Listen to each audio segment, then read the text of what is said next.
प्यारे बच्चों, मैं जोगिंद्र कुमार ऑनलाइन गणित शिक्षण भाई जोगिंद्र चैनल में आप सभी का स्वागत करता हूं। आज हम कक्षा 6 गणित अध्याय 4 आधारभूत ज्यामितीय अवधारणाएं की प्रश्नावली 4.1 की प्रश्न संख्या 6 को हल करेंगे। इससे पहले 5 पार्ट बन चुके हैं। यदि आपने वे नहीं देखे तो प्लीज उन्हें जाके जरूर देख लेना। ये प्रश्नावली आपकी क्लियर हो जाएगी और इस वीडियो को आप अंत तक देखना। ये प्रश्न भी आपको बहुत अच्छी तरह भली भांति समझ में आ जाएगा। आइए शुरू करते हैं। प्रश्न नंबर 6, रेखा MN की संलग्न आकृति को देखिए। इन आकृति के संदर्भ में बताइए कि निम्नलिखित कथन सत्य है या असत्य। देखो, अब हम इस प्रश्न को इस प्रकार समझते हैं कि हमें ये एक आकृति दी है, यानी कि यह एक रेखा दी है। इस रेखा के आधार पर हमें ये जो इसके ABCD ये जो प्रश्न दिए हैं, इनमें हमें सत्य असत्य बताना है। चलो पहला देखते हैं। QMON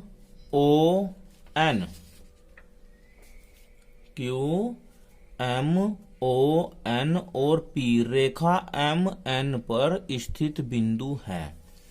देखो, हम पहले तो इन पॉइंट इन्हें देखते हैं। ये क्या क्या है? Q, ये रहा Q, M भी ये रहा, O ये रहा, N P इस रेखा पर स्थित है MN पर। या कौन सी रेखा दी है? MN, इसका नाम दिया है M और N। तो ये तो है सारे बिंदु, तो इसे लिखेंगे हम सत्य। क्या लिखेंगे? सत्य। इसके बाद दूसरा है MO और N। MO और N रेखाखंड MN पर स्थित है। ये भी है तीनों भाई सत्य। MN रेखाखंड MN के अंत बिंदु है। MN रेखाखंड के अंत बिंदु है। अंत बिंदु बोलते हैं लास्ट पॉइंट। बिल्कुल, ये भी सत्य है। इसके बाद O और N रेखाखंड OP के अंत बिंदु हैं। O और N रेखाखंड OP के अंत बिंदु है। जी नहीं, देखो ये तो बीच में है। अगर O और P होता तो ये इसके अंत बिंदु हैं। O और N नहीं है, तो ये होगा असत्य। अंत बिंदु बोलते हैं लास्ट। M रेखाखंड QO के दोनों अंत बिंदुओं में से एक बिंदु है। M कहां पर है? M ये रहा, M ये रहा। QO कहां? QO ये रहा। के दोनों अंत बिंदुओं में से एक है। जी नहीं, ये इनके बीच में है, तो ये भी हो गया असत्य। अब इसके बाद E के बाद F को देखते हैं। F में कहा है उसने कि M किरण OP। देखो, किरण की बात आई है तो हम किरण के बारे में आपको बताते हैं। किरण का एक स्टार्टिंग पॉइंट होता है और लास्ट पॉइंट कोई नहीं होता। जैसे सूर्य की किरण है, जैसे सूर्य से निकली और कहीं तक भी जाती है तो उसमें उसे हम इस संकेत से निरूपित करते हैं। जैसे इधर तो स्टार्टिंग पॉइंट होगा और इधर तीर का निशान लगा दिया, यानी कि ये आगे कहीं तक भी जा सकती है। तो उसने कहा M किरण OP पर एक बिंदु है। OP कहां? OP पर M। देखो, OP पर M तो नहीं है, M तो यहां पर है। O और P पर तो नहीं है, तो इसे लिखेंगे हम असत्य। क्या लिखेंगे? असत्य। ये जो सत्य पहले प्रश्न का है, मैंने इसके ऊपर कागज रख दिया है।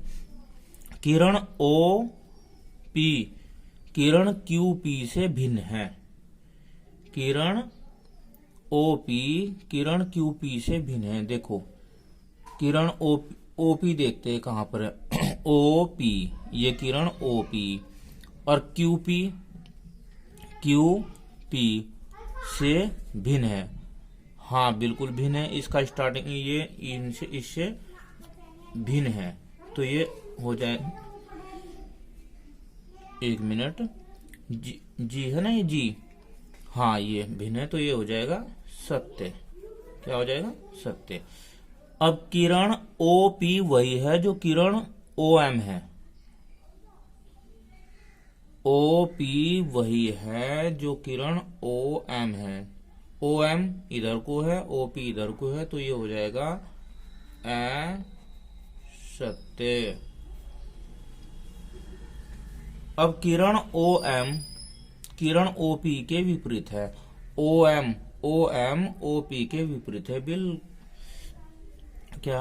ओएम किरण कौन सा है ये? आई। किरण ओएम, ओएम कहा भाई? ओएम।